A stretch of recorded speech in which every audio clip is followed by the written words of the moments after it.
Maarten van der Weijden heeft weer opnieuw de Elfstedentocht gezwommen.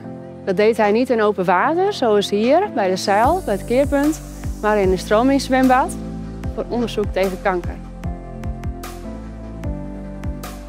Meer dan 10.000 mensen stonden hier allemaal aan de kant voor jou, Maarten.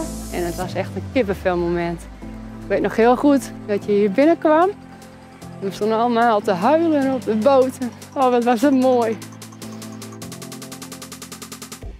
En dat wij dat konden faciliteren met elkaar, daar zijn we heel trots op. Dit deden we voor jou, voor heel Friesland en voor het belangrijke doel. We zullen het nooit vergeten. Maarten, een groot dankjewel dat je alle Elfsteden bij elkaar zwom, hier in het centrum van Dokkum.